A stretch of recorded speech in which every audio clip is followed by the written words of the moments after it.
Hello, friend. In this episode, I'm going to discuss the idea of when we are so stuck in our suffering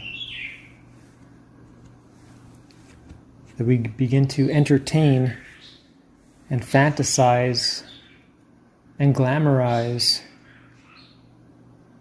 this dark, thick, disconnected energy. And speaking with a close friend the other day who was going through his moments of tribulations, I could see the snowball effect happening. And instead of seeing a willingness to put the brakes on and start to cultivate positive mental momentum, they were creating this snowball. There was a spiral happening.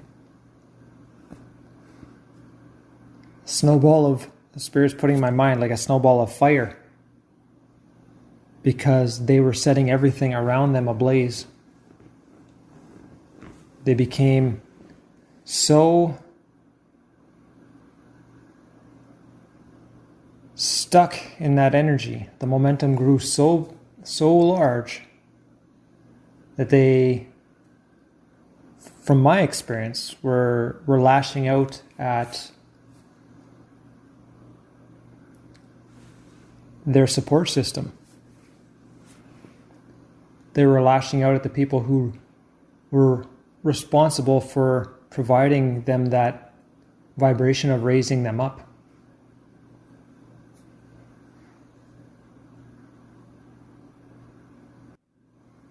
And this is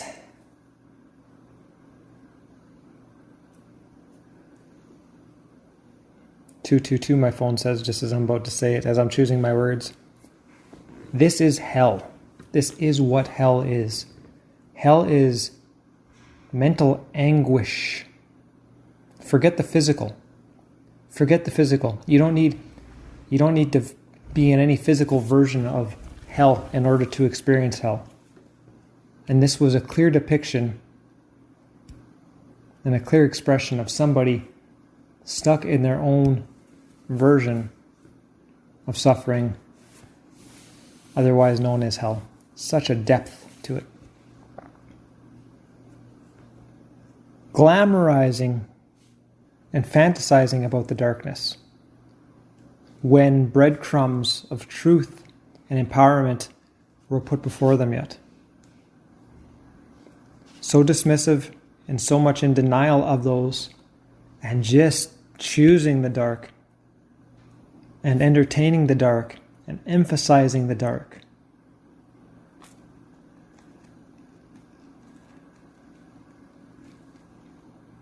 That is hell.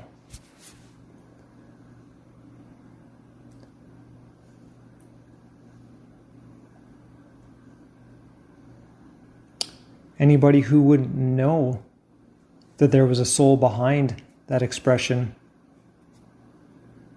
wouldn't be able to recognize any divinity in their expression. It's complete blackness. And the mind perceives and lies to us and comes up with all these excuses as to why we're not responsible for the experience that we're having. It suggests that it's this, that, and the other. Where the whole time, it's our mind being completely reckless.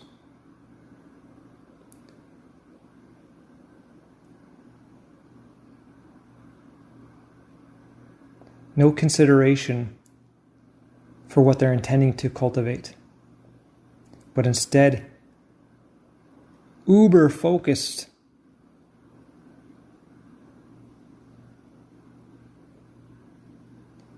on the negativity that they're thinking and thus creating. Such a spiral. Spirit's saying, again, part of this episode is to discuss this experience in relation to hell. Spirit's saying, people think hell is a place where nobody can help you. But it's not. It's where you're disregarding help. You're turning away from help.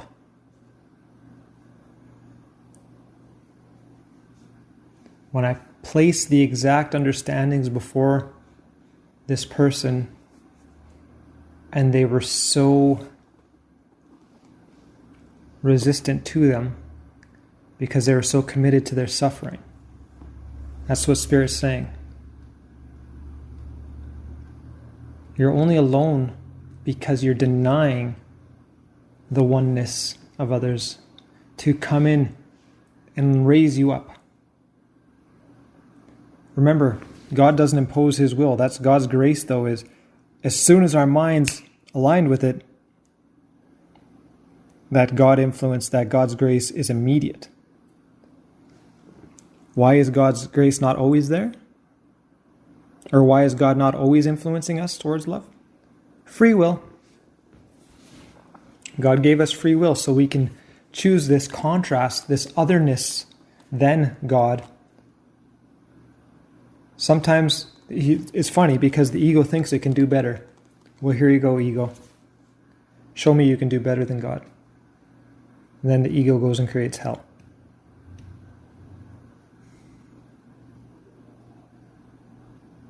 Varying levels of hell is the best that the ego can do to try and emulate divinity.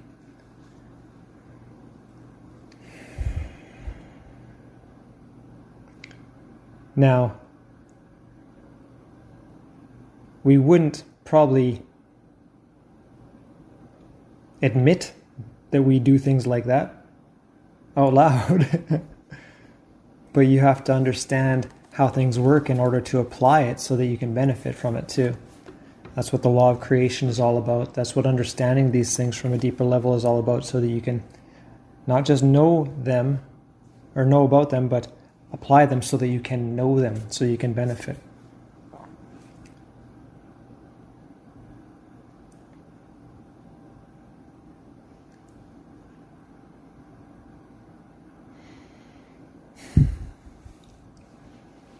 It's important to acknowledge that this friend that was going through this tribulation has a huge heart, is a great person.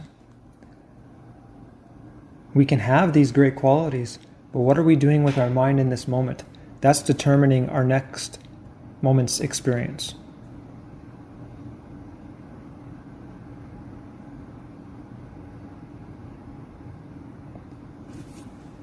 Nobody who follows the carnal mind is immune to suffering.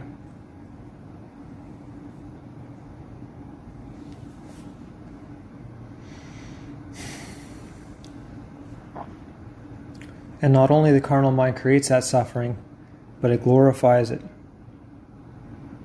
It entertains it. It fantasizes about it. I suffer more than anybody. This always happens to me. Why do I even try anymore? It's so bad. These are all thoughts that precede creation. And what are you manifesting with those thoughts?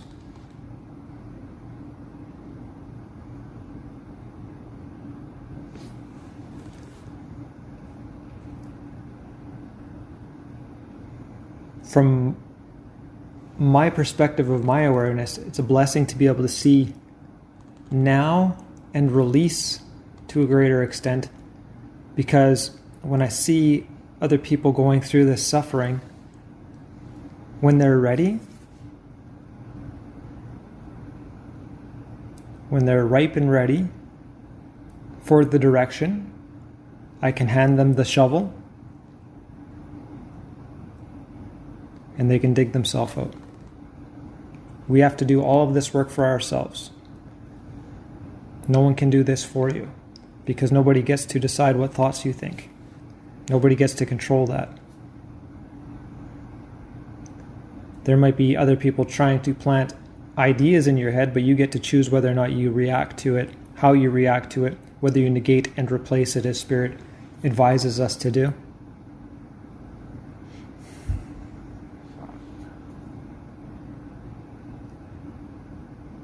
So when you're struggling and you're creating that hellish experience, and you're glamorizing and fantasizing about the darkness,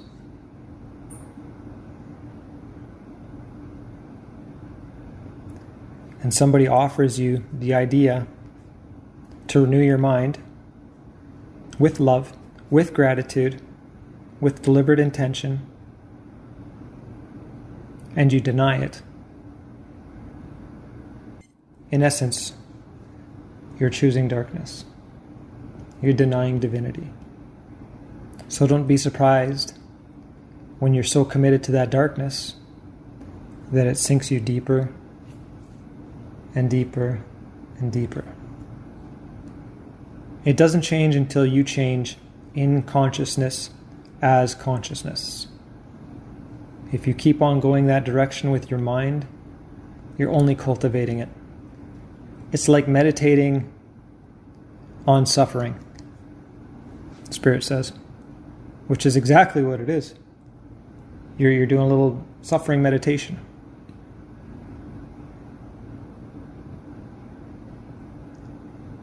What you give your awareness to and your attention to, you cultivate.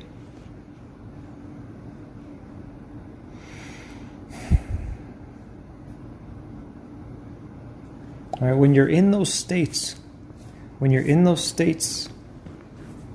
if you're not working with somebody, it's helpful to have a little notebook where when you find yourself in that state, you have your go-tos. You can put on some media, put on a YouTube video that really pulls your mind out of that state. Do some visualizations, some positive visualizations. Do some journaling, some positive journaling. We're not trying to instill and focus on the negative, ever. We're not trying to cultivate negative when we're in a negative state.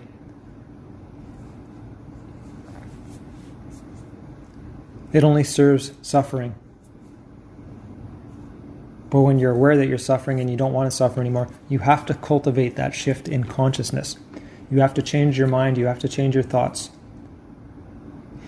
It could be something as simple as watching a funny movie. When times are really tough and you have difficulty doing the work, you have difficulty doing a meditation, listen to some comedy, watch a funny TV show, go for a walk in nature if that resonates with you, if you're able to receive those things. Pet your dog, just distract yourself from those negative ideas, negate and replace. Every time a negative idea pops up, you dismiss it and you replace it with the thought of betterment that you would be preferring to experience. You do that consistently and you're going to create a mental momentum in positive direction, and you'll be lifting yourself out of hell. Lifting yourself out of that deep experience of suffering. All right, friends, so I'll close the episode for now.